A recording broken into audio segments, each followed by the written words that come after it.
We now move into part one, titled The Body in Merleau-Ponty's Phenomenology of Perception, beginning with the introductory section called Expderience and Objective Thought, the Problem of the Body. Merleau-Ponty examines the paradox of how we perceive unified objects despite only ever encountering them through partial, situated perspectives. When we look at a house, for instance, we might see it from one angle today, a different vantage point tomorrow, or even imagine aerial views.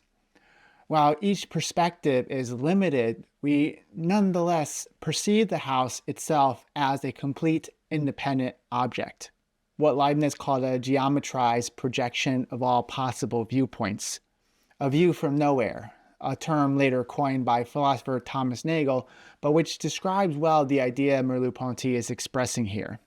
This formulation creates a problem. Vision always occurs from somewhere, through our embodied position in space.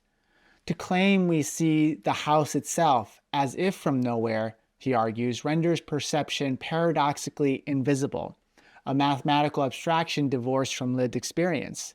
The key lies in recognizing that vision isn't merely a mechanical process like the retina capturing light, nor a disembodied intellectual synthesis. Instead, it emerges through what Merleau-Ponty calls the gaze, that is, our body's capacity to inhabit space and integrate perspectives without reducing the object to any single one. The house appears stable not because we mentally calculate all possible angles, but because our bodily engagement with the world allows us to grasp the object as a horizon of potential experiences. The view from nowhere is thus not an absolute perspective, but a dynamic synthesis enacted by our situated, mobile bodies. Vision is neither trapped in subjectivity nor elevated to pure objectivity. It unfolds through our corporeal being in the world, where partial views cohere into meaningful wholes without erasing their perspectival origins. Our gaze negotiates the interplay between focused attention and peripheral awareness. When we concentrate on an object, like a lamp on a table, the act of focusing isn't a narrowing of vision, but a rhythmic dance between figure and horizon. As our gaze plunges into the lamp, the surrounding room recedes into a latent periphery. Yet these background objects aren't erased. They become the invisible background necessary for the lamp's coherence. The walls, chimney, and table silently attest to the lamp's hidden sides. Now, in contrast to that, a film, when viewed close up, fails to replicate lived perception. Without a horizon, the magnified ashtray or actor's hand floats in a void, stripped of its relational ties. In contrast, real-world vision retains what Merleau-Ponty calls the object-horizon structure. The dormant periphery holds the lamp's history, how it looked moments ago from across the room, and its possibilities, how it might appear from the window's vantage. Horizons aren't static backdrops, but active participants. They allow the lamp to persist as the same lamp, even as our bodily movement reveals new facets. Importantly, objects form a system of mutual revelation. The lamp shows one face to me, another to the wall behind me, and yet another to the table beneath it. Each object becomes a perspectival mirror, reflecting aspects of the others through its own positional logic. This intervisibility means no object is ever isolated. To see the lamp is to implicitly grasp how it's seen by the room's other inhabitants, both human and non-human. Perception thus unfolds as a collaborative act, a world where beings disclose themselves through their networked relations. So rather than a view from nowhere by which we view the lamp offers a view from everywhere, a nexus point where actual and potential perspectives intersect. The lamp's solidity emerges not from transcending our bodily positions, but through the infinite reciprocity of those positions. and its identity is sustained by the silent testimony of horizons and coexistent objects. Vision then becomes less about capturing appearances than participating in a spatial dialogue, where to see is to inhabit a web of interdependencies that both reveal and conceal. Now, time, like space, is structured through our embodied engagement with objects in the world. Just as a house persists across shifting viewpoints, it endures through time. This continuity isn't achieved by freezing moments into isolated nows, but through the interweaving of retention and protension, the way the present cradles the immediate past and leans into the imminent future. Consider the house today. Its walls hold yesterday's rainstorms and tomorrow's decay within its cracks. Each moment acts as a pivot point.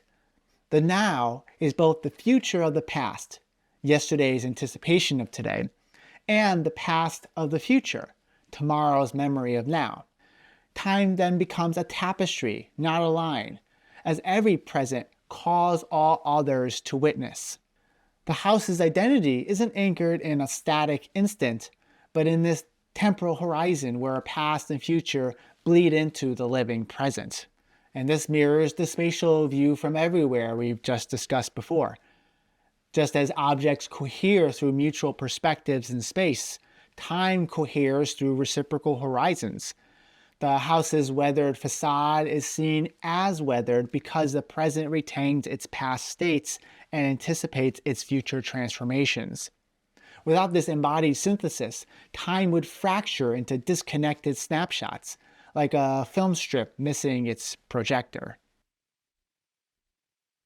Merleau-Ponty then confronts a tension inherent in perception. Even as our embodied gaze synthesizes horizons to grasp objects as unified, these objects remain radically incomplete, haunted by perspectives we cannot fully grasp. Consider the spatial configuration of that house. Its visible chimneys and windows coexist with hidden cracks creeping through ceilings and pipes, unseen behind walls. And just as spatial horizons hint at unseen facets, memory and anticipation weave a fragile and hidden tapestry of the past and future. As such, our present perception cannot fully compress the infinite perspectives that would constitute the absolute object. And yet this gap is not a failure, but the condition of possibility for perception itself. The house's density arises precisely because it exceeds our grasp. Its wholeness maintained not by omniscience, but by our bodily commitment to its horizons. The ecstasy of experience, the standing outside oneself, explains how perception transcends the immediate. When we see the house, we are halted by its alien presence, a reality that resists full reduction to our subjective impressions. Yet this resistance is what makes perception of something rather than it being merely a form of solipsism. The house's cracks, though invisible, matter because they belong to a world that outruns our gaze, a world we implicitly have faith in, even as it slips from full disclosure. In this way, Merleau-Ponty reframes the object not as a closed totality, but as an open field of interrogation. The house is neither a static abstraction nor a fleeting impression, but a dialogue between our finite perception and infinite horizons that it evokes. To perceive is to dwell in this tension, to anchor oneself in the partial while reaching always toward the unseen.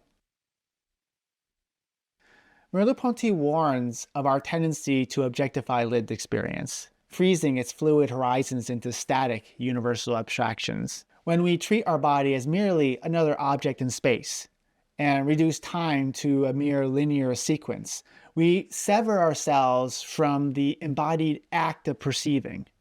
The house, once a dynamic nexus of perspectives, becomes a detached entity, its cracks and history flattened into a series of data points. The objectification mirrors how science and common sense distill the rich ambiguity of the world into ideas, universal, timeless, and yet lifeless. The very act of objectification that grants coherence also sterilizes perception. And the gaze, once a participatory dance with horizons, becomes a mere detached spectator. When we apply this lens of objective science to the human body, it fragments that body into discrete components: bones, nerves, retinas, all of it reduced to mechanistic parts within spatial coordinates. Yet this section falters, revealing a paradox. The body resists full objectification, and despite efforts to confine it to materiality, the body continually reemerges as that lived foundation of perception, the embodied here anchoring space, and the now weaving time's continuity.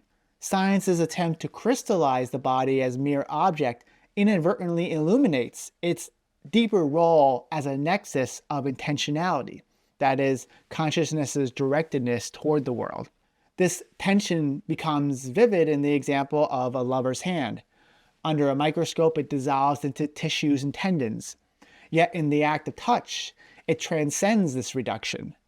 The hand caresses, senses, and knows, not as inert matter nor abstract mind, but as a dynamic interface between self and world. Here, the objectified hand slips back into its role as the subject's medium of engagement, exposing the body's dual identity, both as observed object and perceiving subject, a tangible thing and the precondition for experiencing all things. This duality bridges that false divide between subject and object. Earlier, we saw perception as an ecstasis, a standing outside oneself into horizons of meaning. The body embodies this ecstatic pivot, rooted in physicality and yet transcending it through intentional engagement. It is neither purely biological mechanism nor disembodied consciousness, but the ambiguous ground where being itself emerges. And thus the genesis of the objective world begins not with detached analysis, but with the body's irreducible ambiguity. To study the body objectively is to, in fact, uncover the subjective roots of all objectivity, the lived experience that precedes scientific categorization. The perceiver and perceived, artificially split by abstract thought, reunite in the body's silent testimony. In this reunion, we grasp a fundamental truth. To perceive is never to stand apart, but to inhabit the very world we seek to understand. And as we continue our exploration of part 1, we'll discover exactly how this is the case through the various examples that Merleau-Ponty will provide us. So I'm looking forward to continuing on with this section of the book called The Body, and we're going to explore various facets beginning with the next video. So thank you for getting all the way to the end of the video. If you found this helpful, you can support this work by liking the video, subscribing to my channel if you haven't already, sharing the video with others. And if you want to support this work in other means, you can do so through the Super Thanks button here on YouTube. Or you can become a Patreon subscriber where I offer video transcripts, unedited materials, the charts I use to diagram in these videos, and prioritize questions and comments here on YouTube. The link is below. I would like to thank the following for already being a supporter over on Patreon. And thank you for watching. Until next time, be well.